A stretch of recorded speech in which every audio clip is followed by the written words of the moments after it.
A very good afternoon, everyone. Today we have with us Miss Agnes from Adams School. So before we get into the session, let me introduce her briefly to all of you. Miss Agnes Caroline has studied in Bishop Cotton's Girls' School. She has worked in HP Company as a business analyst. She was also a former board member of Bishop Cotton Girls' School, and presently she is the member of Education Committee at Diocese. She's also a board of member of YWCA. She started her school with a lot of passion, and this was in the year 2017. Her basic motto was to reach out, to educate one and all. And at Adams, they sponsor one child's education for free. They want to make sure that all the children are placed in a good school for further education. A very warm welcome to you, Miss Agnes. Thank you for joining us today. Thank you, Mrs. Archana, and I'm very glad that I'm with you today for the interview. Okay, to begin with, Miss Agnes, tell me, what was the thought behind starting the school? Basically, when I quit HP because I was conceived and then I couldn't continue with my work at HP because of the work pressure, and then I had to quit and I was sitting idle, didn't know what to do. I had to send my little one to preschool, but I was not very happy with the preschool that I sent him, because we have studied at Bishop Cotton's and we know the level of education and things like that. So this inspired me to start my own preschool so that each and every child gets that personal touch and personal attention when I start the preschool. So this was my main intention to start off with the preschool, because I felt my son was not given that personal touch and personal interest when I put him to the preschool. And basically the age group between 2 to 5 is when the child will grasp everything under the sun. Whatever we teach, they imitate us. Whatever we do, they want to be responding to us, because it might be out of love, out of the passion, of the things that we are doing for the child. So this is the age group that we must utilize so that they learn that ethics, basic ethics, discipline of life. So that is what inspired me to start this preschool. That's great. So tell me, which year did your school start, and you're located in which place in Bangalore? I started in 2017, but before which 3 years I did only research on how the preschool works. I went to various places before I buy any toys or anything. I just recollected to myself, if I was a child, will I be using this toy at school, or will it be useful for me?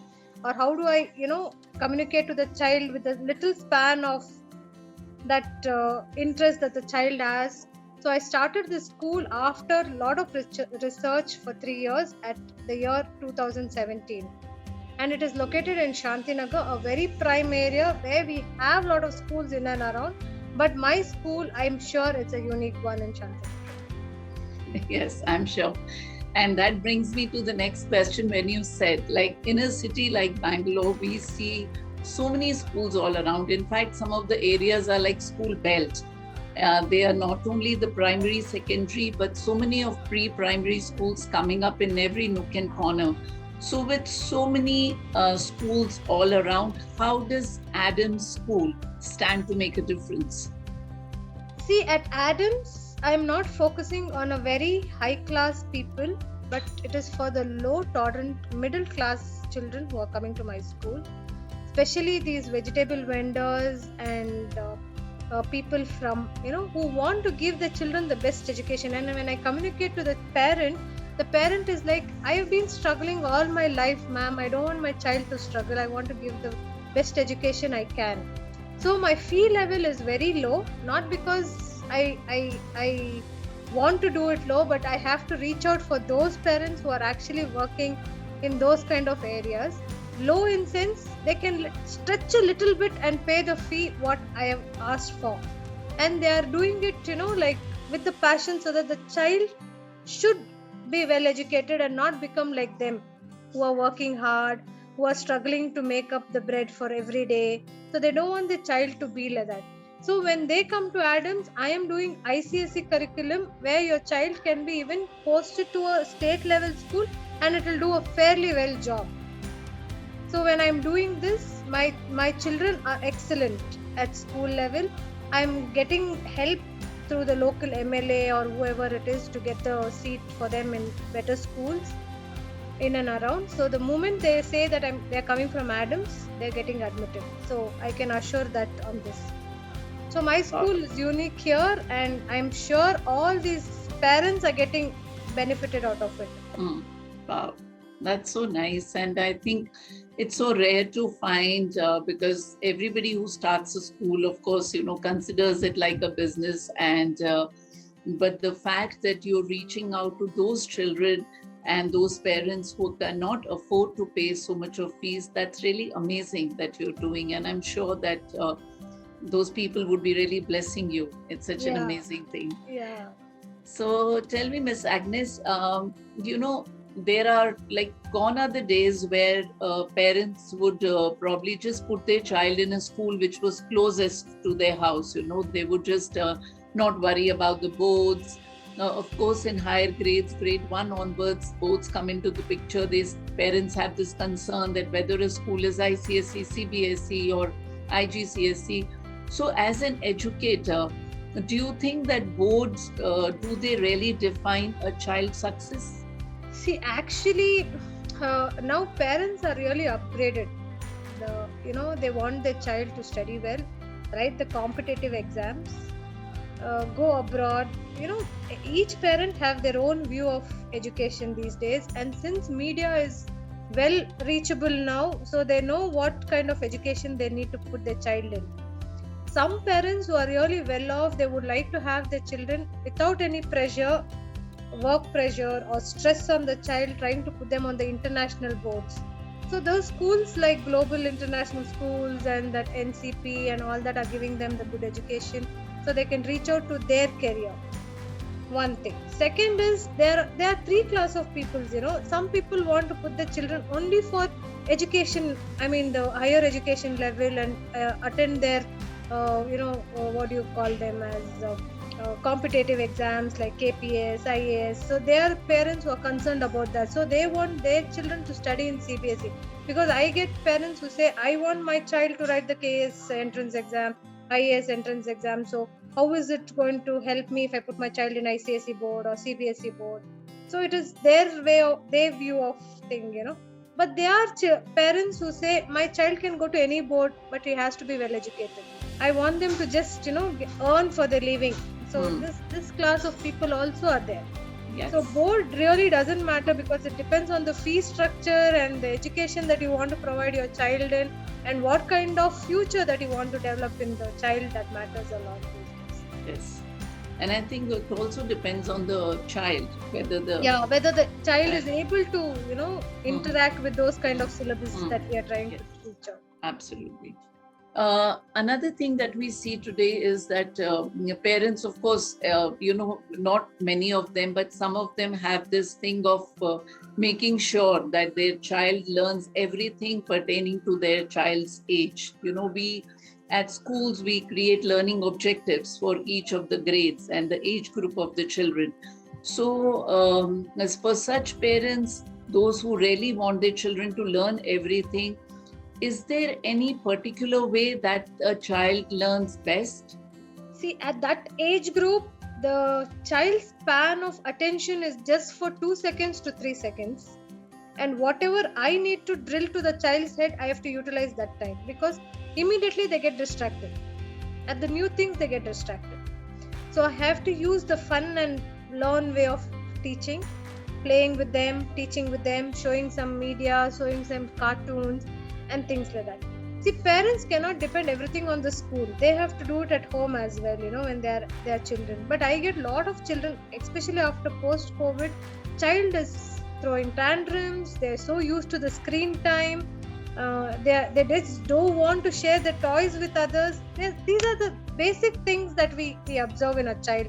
because of 2 years being confined at home. They can't mingle with children. And basic things is that they can't recognize colors, they can't recognize shapes, they can't recognize alphabets. See, when these kind of children come to us, it's very difficult. As a teacher, with just 2 hours of time in school or 3 hours of time at school, I have to, get everything drilled into their head. So parents at home, I think should reduce their screen time and spend more time with the child, teaching them how to recognize things, at least basic manners and that kind of things. They've just that everything the school cannot be taking care, and it depends on a child. If the child is a quick learner, he learns it fast, but if the child is a slow learner, then we have really lot of trouble. This year at school we had nearly 5-6 of them who had speech therapy problem. They couldn't speak even though they are at the age of 4. So it's because the parents have just stopped speaking to the child and they've just given them the mobile or the TV or some kind of access. They don't have time, because I also agree the parents are working from home and not communicating to the child. So now they're ultimately landing up in the speech therapy schools or taking them for the speech therapy. So all this matters, and it all depends on how the parents' upbringing is at home for the first few years. That's true. Like you said, parents don't understand that how much them communicating with their child, to what length can it go through? Absolutely. Now, usually everybody wants that, and today you see that when a child comes back from school, parents send them for different classes, whether it's dance, music, robotics, whatever. So they all are looking at building that overall personality of their child. So do you think that the parents can do something to help their child in developing this kind of a personality? Of course, I'm not saying these courses don't help, but they should also look at the child, whether he is able to, manage all those things. It has a small mind, a playful mind. Remember, your child when it is coming to preschool, it is just a span of 2.5 years to 5 years. We are not making him run a marathon race, or we are not going to make him an IAS officer right away. So it should depend. Some parents are stressing the children over than what they can take in. By giving them all these kind of courses. To be very honest with you, I don't even do summer camp, because within 2 months I can't do any miracle with the child.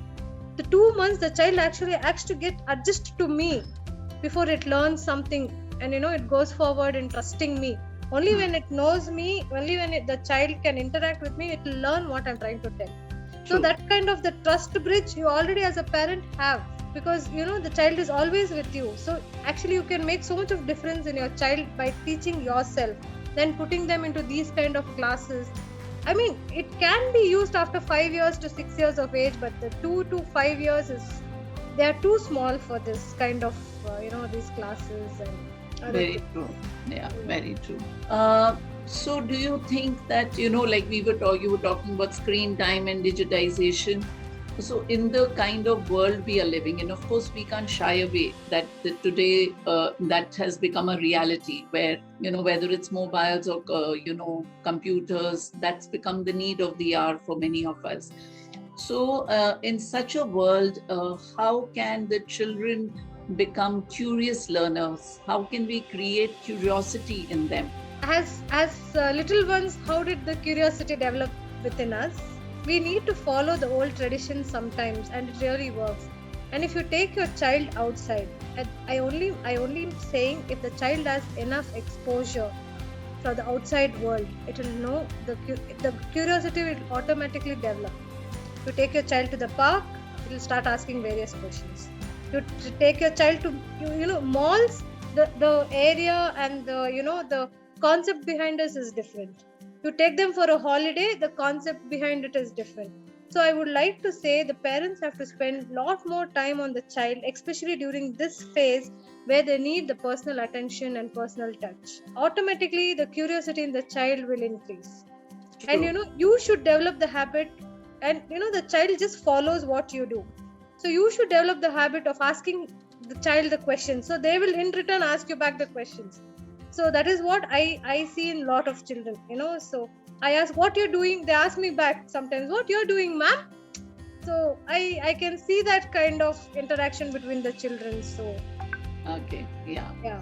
Okay, now coming to activities, now we were talking about, of course, now the kind of fee structure also that you have. How much of emphasis do you give to activities as part of your curriculum? Before COVID, I used to take them for a field trip every month. But post COVID, since the children immunity has just lowered down, I'm just taking them for 2 or 3 field trips. And the field trip is one is the heritage building that is near HAL, so that they can have some exposure on planes. Second is Bannerghatta, which I really want the children to experience with the other kids, not with parents. When they are with other kids, you should really see how they interact with each other. Hey, this animal is so big, who gives them bath? So they're talking among themselves. So the other one says, no, it's mommy gives them bath. So that kind of interaction that you can see only between kids, not with parents and kids. So I just tend to take them to Bannerghatta, where they see a lot of animals and they talk to each other about animals that I've taught at school and what they're seeing there. So I just allow them to interact between themselves and take them on a safari where they can see an animal close by. So these two things are really important that I'm doing at school. And then I have sports day, where it is the highlight of my school, because I'm doing it at YWCA, which is a very big place at the center of next to RBI. So I have a lot of activities where they start from march past to vote taking, and then they have the small relay and lighting of the lamp and things like that. It's really attractive, and when we see the kids doing, it's really fun. And the second part is I take them to a competition during Christmas time, where there are around 500 to 1,000 audience watching your child sing. And they don't participate for the competition, but they just participate for that event. So they are so bold enough, they do the MC by themselves. They introduce which school they're coming from, and one of them say what they're going to sing and what they're going to do. So it's just to bring them out of the stage fear that I'm trying to do this. I don't want them to go there to a big school where they have interviews and then shy them off when the principal or someone is asking them to say something. So this is just to bring them out of the stage fear that I'm doing this event every year.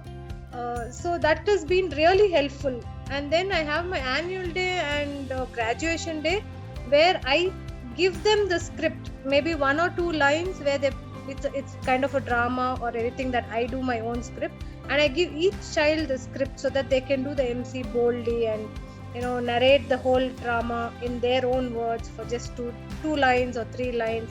So I think all this will help the child to have a better future when they grow in the big school. Absolutely. I think that's wonderful, because overcoming stage fear is such an important skill to have for the children, and to allow them to be the MC or carry the whole kind of drama or whatever that they showcase. It's so amazing that they do it on their own. It's amazing. So tell me, now we talked about, of course, every child learns in a unique manner. Somebody's pace and everybody's pace is different. So when we plan that by the end of a particular year that children should know these concepts or these things, there are certain children who would be able to achieve it, but certain children who are not able to do it. So at Adams School, do you have some kind of a support system, or how is it that you help such children to overcome that and to be able to achieve those learning objectives?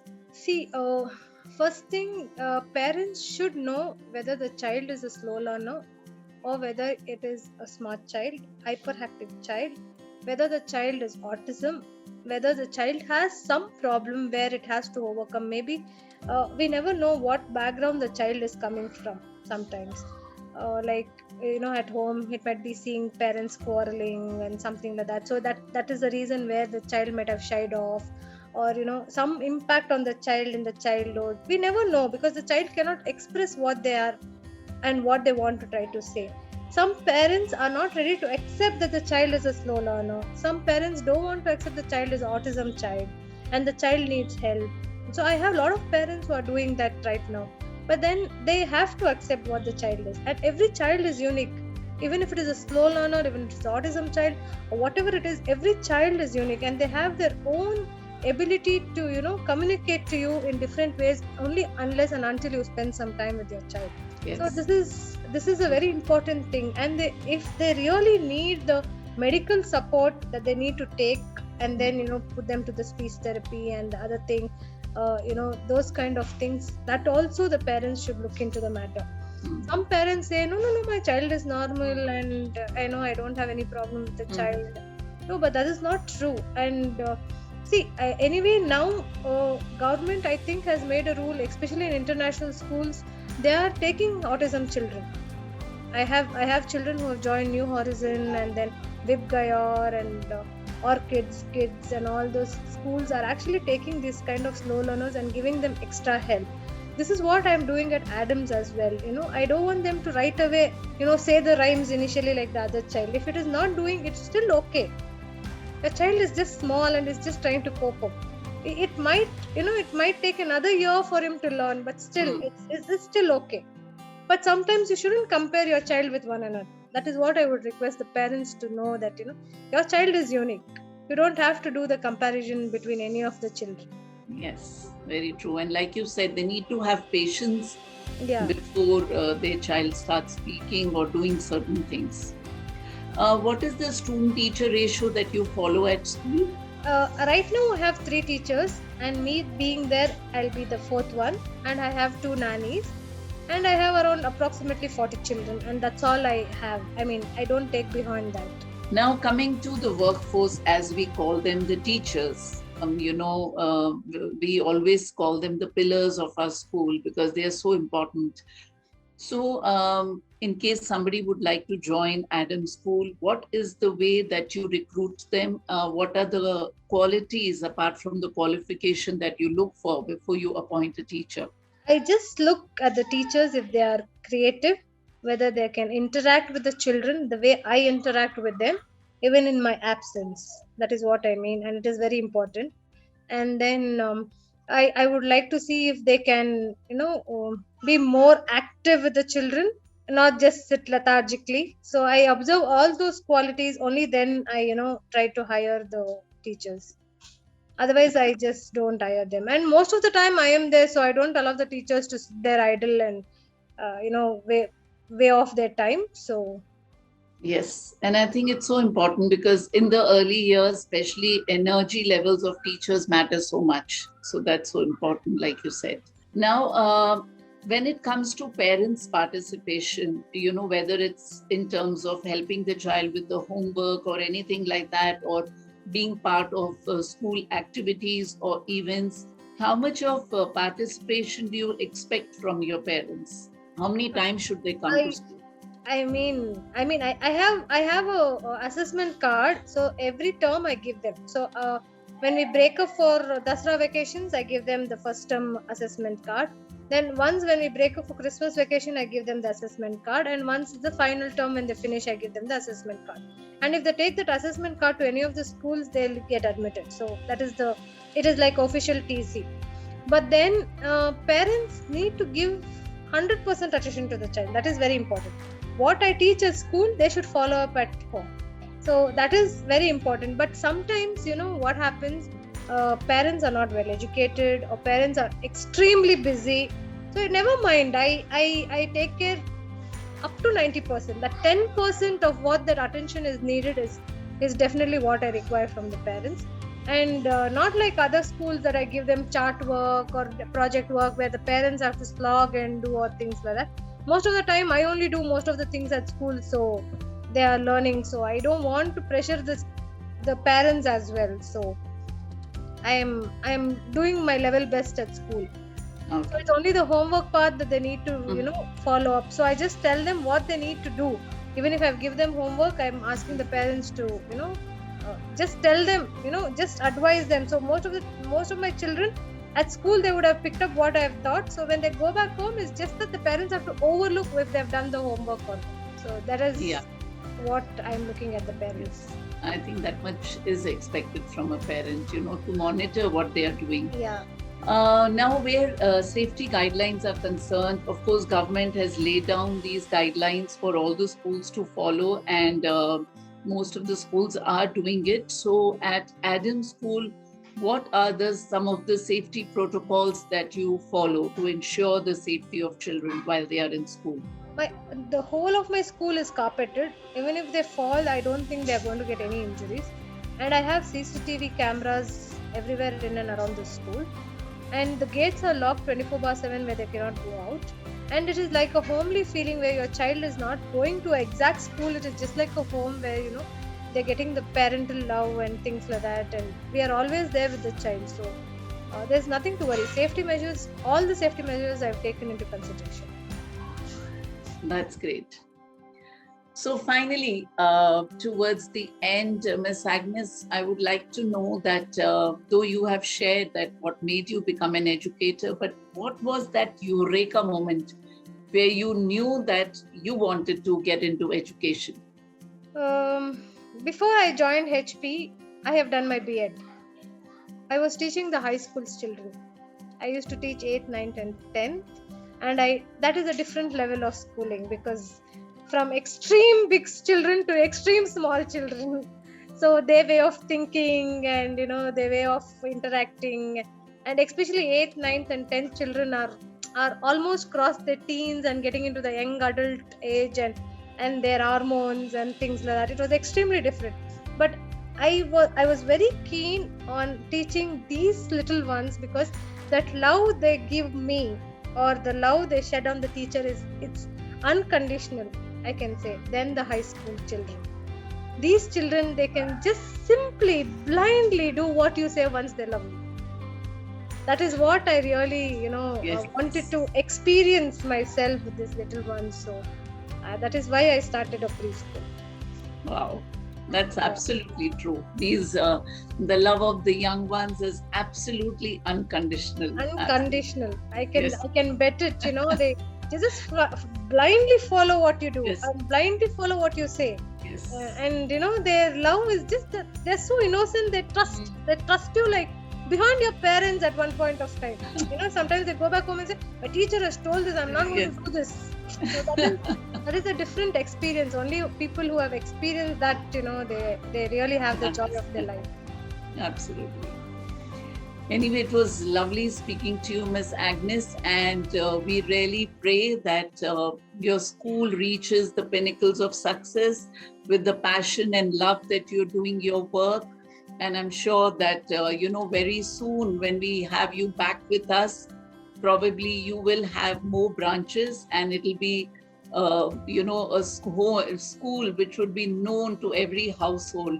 So we wish you all the very best. Thank you for joining us today. Thank you so much. Thank you. Thank you.